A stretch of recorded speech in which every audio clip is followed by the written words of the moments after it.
교회가 교회로서 감당해야 될 일들이 있습니다. 그렇죠? 우리가 보기에 우리가 예배 드리는 일, 또 교제를 나누는 일, 또 구제하는 일, 다 예수님이 이 땅에서 보여주신 사역들이죠. 선교하는 일, 귀한 일입니다. 또 예수님이 하신 일들을 꼽아보면 병 고치는 일도 교회가 감당해야 될 일 중에 하나입니다. 그러니까 우리는 우리 힘으로 뭔가를 이렇게 할 수는 없지만 우리를 통해서 기도하게 하시는 그 자리에 영광을 나타내시는 모든 일을 위하여서 순종해야 될 줄로 믿습니다. 그러니까 순종하는 일이 하나님께서 이 땅에 여러 가지의 일들을 나타내시고자 하시는 그 일들에 쓰임받는 비결인 거예요. 그래서 우리가 어제 살펴본 5장 32절 말씀에 보면 우리 함께 선포해 볼까요? 5장 32절. 5장 32절. 우리는 이 일의 증인이요 하나님이 자기에게 순종하는 사람들에게 주신 성령도 그러하니라 하더라. 아멘. 우리는 이 일의 증인이요. 무슨 일이에요? 예수님이 십자가에서 우리와 함께 죽으실 때 흘리신 피로 우리 모든 죄가 깨끗함을 입고 이제 예수님 십자가에서 죽으시고 사망 가운데 부활하셔서 이제 내 마음 가운데 성령으로 함께 하신다. 이 증인인 거죠. 이 증인인 거죠. 하나님이 자기에게 순종하는 사람들에게 주신 성령도 그러하니라. 성령은 누가 받는다고 말씀하셨어요? 자기에게 순종하는 사람, 예수님 앞에 순종하는 사람에게 성령을 주신다. 그렇게 얘기하신 거예요. 이거를 지금 우리가 다시 해석을 하면 이렇게 되는 거죠. 예수님이 십자가에서 죽으셔서 그냥 옛날에 하나님의 아들이 죽으신 게 아니고 나와 함께 십자가에서 죽으셨다. 이것을 믿는 사람, 부활하신 예수님이 이제 내 마음 가운데 나와 함께 하신다 라는 것을 믿는 사람, 믿음의 사람이죠. 그 믿음을 통해서 뭐 하는 거예요? 그분의 뜻에 순종하는 사람에게는 성령의 나타나심이 임하게 된다는 거예요. 이게 그냥 단순히 성령을 줬다가 안 줬다가 뺏어갔다가 그런 일이 아니라 성령의 나타나심을, 성령의 역사하심을 우리에게 드러내시기 원한다는 것이죠. 그러기 위해서 뭐 해야 된다는 거예요? 순종해야 한다는 것입니다. 우리는 순종의 사람입니까? 고집스러운 사람입니까? 이건 순종하는데 저거는 어렵다라고 고집하는 사람입니까? 아니면 주님의 뜻이라면 제가 따르겠습니다. 그리고 순종하는 사람입니까? 순종하는 길에 원망하고 불평하면서 순종하는 사람입니까? 아니면 감사하며 기쁨을 선택하면서 순종하는 사람입니까? 순종을 안 하는 것도 아닌데 잘 꼽아보면 반쪽짜리 순종하는 분들이 참 많더라고요. 순종을 해서 예배는 드리러 왔는데 마음에 여전히 고집하는 것이 있어서 그것까지는 기도를 안 하는 거예요. 내가 순종해서 기도의 자리에 나왔는데 내가 마음에 기도하기는 하지만 바빠 죽겠는데 이렇게 기쁜 마음을 잃어버리는 사람들도 있더라고요. 그러니까 하나님이 기뻐하시는 그 순종을 온전히 드릴 때 반드시 성령의 나타남을 보게 될 줄로 믿습니다. 근데 우리가 이 땅에 발을 디디고 살다 보니까 예기치 않은 너무나도 많은 일들을 만나죠. 그러니까 그 가운데 어떻게 돼요? 절반만 순종하던가, 순종은 하지만 기쁘게 순종하지 못하는 것입니다. 순종을 하지만, 순종을 선택했지만 기쁨을 선택하는 일은 못하는 거예요. 여러분, 기쁨으로 끝까지 순종하시기를 축복합니다. 기쁨으로 끝까지 순종하시기를 축복해요. 이것이 성령의 나타나심과 성령의 충만하심을 경험하는 삶이라는 것입니다. 오늘 제자가 많아졌어요. 이 제자들은 어떤 제자입니까? 자기의 재산과 소유를 팔아서 사도들의 발 앞에 놓는 사람들이 제자인 거예요. 내 것이 아니라 나는 이제 주님의 것이기 때문에 나에게 허락하신 모든 것들을 예전에는 내가 내 것인 줄 알고 살다가 이제는 주님께 드린 사람들이죠. 이게 이 제자가 되는 것입니다. 이제 내 삶에 연연하고 매이지 않고 주님이 원하시는 일들을 위하여 내 삶을 드리는 사람, 생명까지 드리는 사람들이 제자입니다. 그 제자들이 많아지다 보니까 어떤 일이 벌어져요? 교회가 감당해야 될 구제와 교제의 일들, 그 일들을 돌보아야 될 사람도 많아지는 거예요.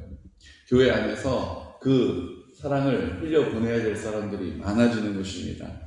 그 가운데 문제가 하나 생겼어요. 무슨 문제입니까?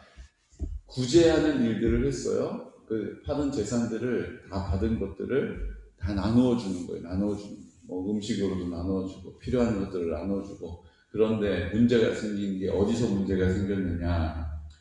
그 당시에는 우리 지금도 그렇지만 과부, 홀로 되신 분들의 생계가 막막한 거예요. 남자들은 나가서 돈을 벌지만 우리나라도 지금 여자분들이 나가서 돈을 버는 게 이제 여건이 이제 편안해진 것이 얼마 안 됐습니다.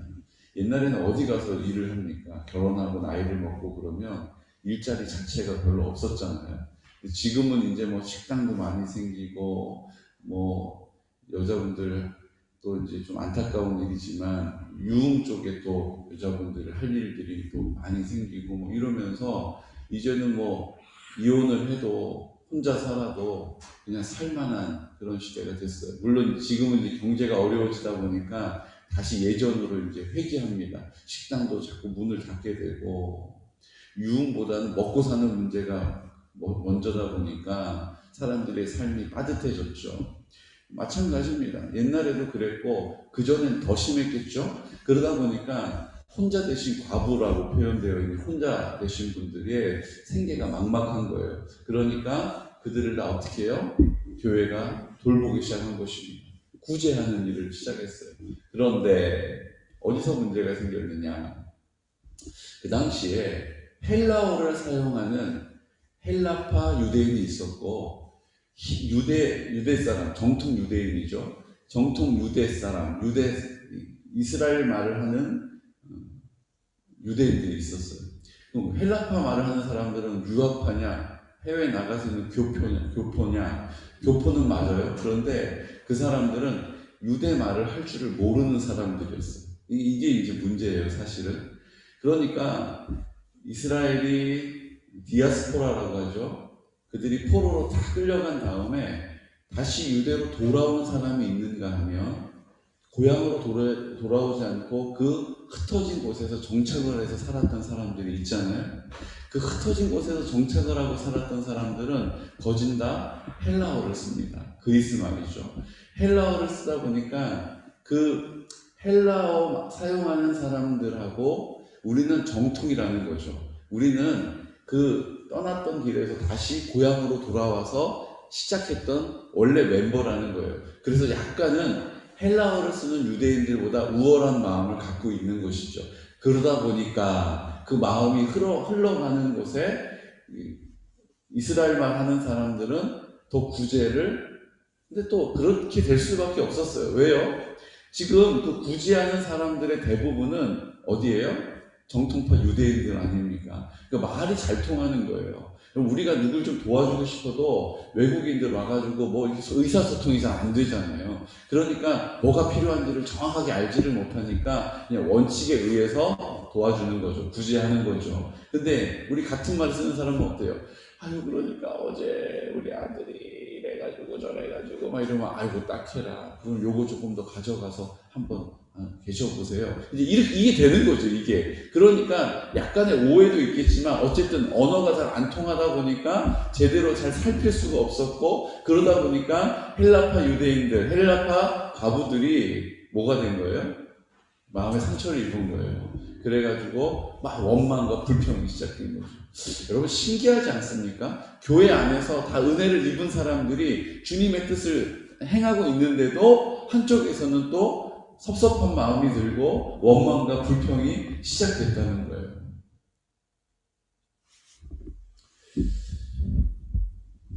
헬라파 유대인들이 자기의 가부들이 매일의 구제에 빠짐으로 누가 누군지도 잘 모르고 그러다 보니까 꼼꼼하게 챙기지 못하는 바람에 이제 원망이 생긴 거예요. 너희들은 왜 우리랑 차별하느냐, 이렇게 섭섭해진 거죠. 그때 이 상황들을 어떻게 해결했을까? 이게 이제 오늘 말씀 우리가 집중해야 되는 것입니다.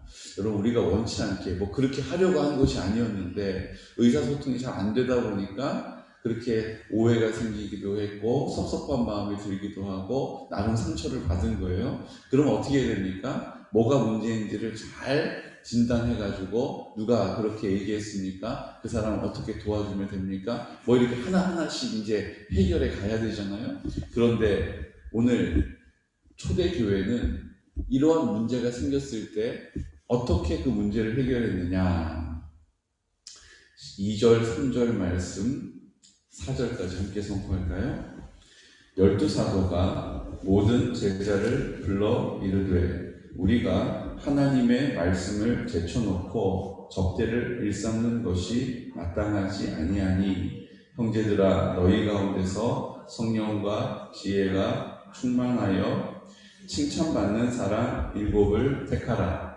우리가 이 일을 그들에게 맡기고 우리는 오로지 기도하는 일과 말씀 사역에 힘쓰리라 하니. 아멘. 지금 뭔가 공동체 안에서 문제가 생겼어요. 문제가 생겼는데 그 뭐가 문제인지 또 그 문제를 어떻게 해결할 수 있을지 회의하지 않고 뭘 했어요? 말씀과 기도에 전무하는 일에 힘쓰는 처방을 내놓은 거예요. 보세요. 문제가 생겼는데 누가 문제냐, 뭐가 문제냐, 뭐 해야 되냐 이렇게 하지 않고 뭐 했다고요? 말씀과 기도에 힘쓰는 일을 처방했다는 거예요. 그 당시에 사도들이 이렇게 구제하는 사람들이 점점 늘어나다 보니까 구제하는 일을 하다 보니까 기도하고 말씀을 전하는 일에 소홀함을 느낀 것이죠. 그러니까 이 문제는 그 사람 마음 위로해주고 그 사람에 가서 뭐가 문제인지를 파악하는 것보다 뭐가 더 중요하다는 거예요? 주님이 그 능력을 나타내시도록 기도와 말씀에 힘쓰는 것이 해결책이다라는 것을 믿은 것입니다. 우리도 그럴 때가 있어요. 뭐가 문제냐, 누가 문제냐, 뭐 해야 되느냐라고 자꾸 이런저런 궁리를 할 때가 있어요. 근데 주님, 우리가 해야 될 일은 뭡니까? 그 문제 앞에서 늘 말씀과 기도로 돌아와야 하는 것입니다. 말씀과 기도를 회복해야 하는 것입니다. 그것이 진정한 그 문제의 근원을 해결하는 방법인 거예요. 자꾸 문제를 묵상하지 마십시오. 주님을 묵상하시기를 축복합니다. 문제에 매이지 마십시오. 주님의 사랑에 매이시기를 축복합니다. 그것이 그 문제가 해결되어지는 지름길이요 확실한 해결책이라는 것입니다. 그럼 뭘 해야겠어요? 다시 말씀과 기도에 전무하는 일에 힘쓰는데 결정해야 된다는 거예요. 내가 기도를 더 해야 되겠구나. 내가 말씀을 주님이 주시는 지혜로 더 많이 깨달아야 하는구나. 내가 읽고 내가 이만큼 읽었으니까 그냥 거기까지만이 아니라 주님 이 말씀을 잘 이해할 수 있도록 지혜를 주십시오. 성령님, 이 말씀이 내 삶 가운데 사라질 수 있도록, 이 말씀이 내 삶 가운데 능력이 될 수 있도록 도와주십시오. 라고 우리가 그 주님께서 우리를 온전히 다스리는 자리에 나아가는 기도의 사람 되시기를 예수 그리스도 이름으로 축복합니다. 그리고 그 일들을 맡아서 감당할 사람, 대안을 주는 거예요. 뭐가 대안입니까? 7사람. 다른 번역엔 7 집사 이렇게 되어 있는데, 이게 집사는 이제 우리가 일하는 사람이다 보니까 집사라는 이름을 붙였고, 그냥 7사람이라고 되어 있더라고요. 7사람. 그게 맞는 표현이에요. 7사람을 선출하는 것이죠. 근데 그 7사람의 자격이 뭡니까? 지금까지 사도들이 했었던 구제하는 일, 교제하는 일을 위하여서 세운 7사람이 누굽니까? 성령과 지혜가 충만하여 칭찬받는 사람. 그 사람들을 통해서 주의 일을 감당하게 했다는 것입니다. 어떤 사람이요? 성령과 지혜가 충만하여 칭찬받는 사람을 들어서 그 일을 맡겼다는 것입니다. 여러분 보십시오. 칭찬받는 사람 이 땅에 많이 있습니다. 그렇죠? 우리가 봐도 저 사람은 법 없이도 살 사람이야. 이런 사람이 있어요. 그런데 성령과 지혜, 성령께서 주시는 지혜가 충만하지 않고 칭찬받는 사람이 있을 수 있습니다. 그런데 성경은 주의 일을 하는 사람의 조건에 뭐를 넣었어요? 성령과 지혜가 충만한 사람 중에 칭찬받는 사람이에요. 여러분, 우리가 뭐 해야 된다는 거예요, 지금? 성령과 지혜가 충만해야 되고, 또 뭐 해야 된다고요? 칭찬을 받아야 돼요. 나는 지금 칭찬받는 사람인가? 나를 점검하는 은혜가 있으시기를 축복합니다. 그냥 다른 사람 의식해서 살라는 뜻이 아니고요. 성령과 진리에 충만한지 아닌지를 어떻게 알 수 있는 거예요? 칭찬받느냐 그렇지 않느냐를 보면 알 수 있다는 거예요. 성령과 지혜가 충만한 사람으로 살아가는 것은 이제 성령의 사람, 주님이 나를 다스리시는 삶을 산다는 의미인 것입니다. 그런 삶을 살게 되면 당연히 뭐가 따라오는 거예요? 칭찬을 받게 되는 것입니다. 반대는 아니에요. 칭찬을 받는데 그 사람이 성령과 지혜가 충만하다라고 말하는 것은 조심해야 돼요. 우리가 성령과 지혜가 충만하지 않고도 자기 사랑 때문에 자기의 의를 나타내려고 자기가 인정받기 위해서 열심히 하는 것 가능합니다. 그런데 그것이 성령과 지혜가 충만하다라고 볼 수는 없어요. 반대로 성령과 지혜가 충만하면 반드시 칭찬받는 삶을 살게 되는 것입니다. 그래서 이것을 보완하는, 그럼 이 사람이 지금 성령과 지혜가 충만하여서 칭찬을 받느냐, 그렇지 않느냐 어떻게 알 수 있을까? 오늘 성경에 보니까 한 가지 방법이 있어요.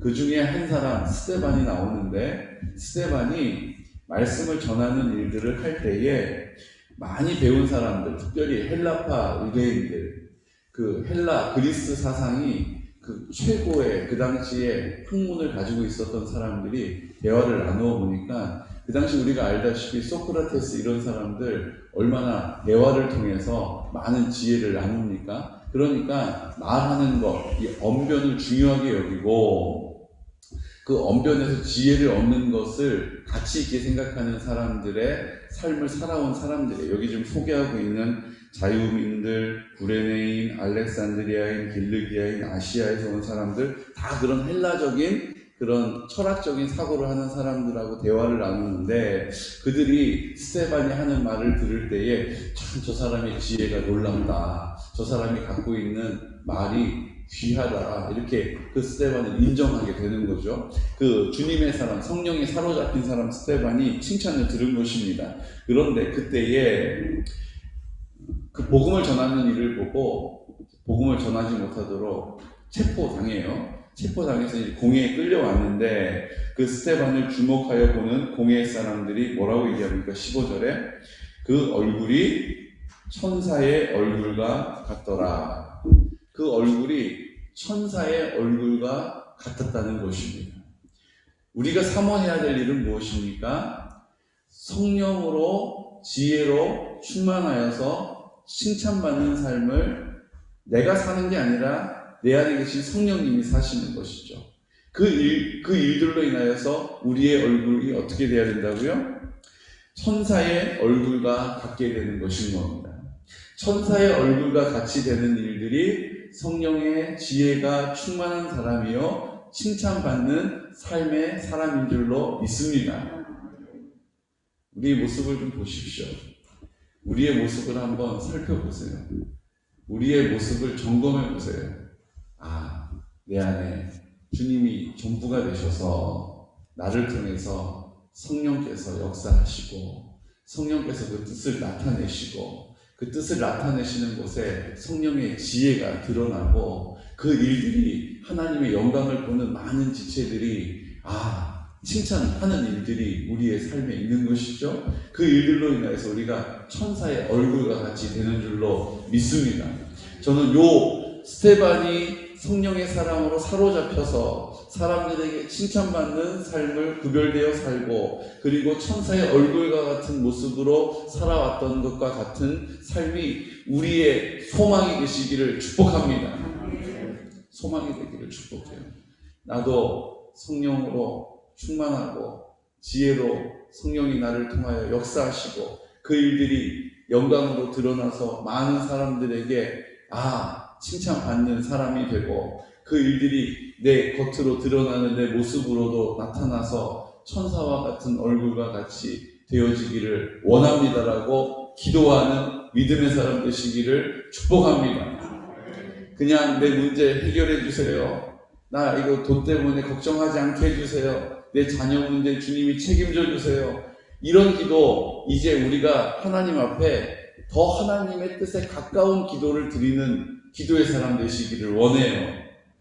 그건 자꾸 내 뜻을 향하는 기도가 될 수 있기 때문이에요. 내 바람을 기도하는 것이 나쁜 것은 아니지만 주님의 뜻을 내 앞에 먼저 구하면 그 나머지의 모든 것은 주님께서 더불어 주시는 은혜인 줄로 믿습니다. 우리가 오늘 스데반과 같은 삶을 살아갈 수 있도록 성령님 도와주십시오.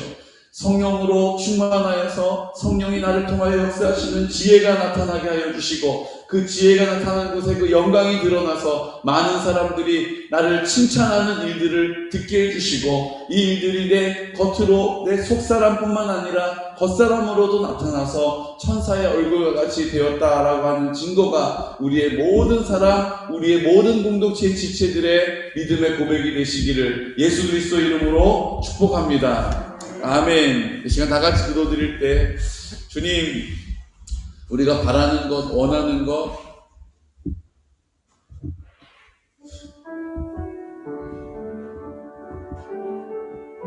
순종하는 사람에게 성령을 주신다 하셨습니다.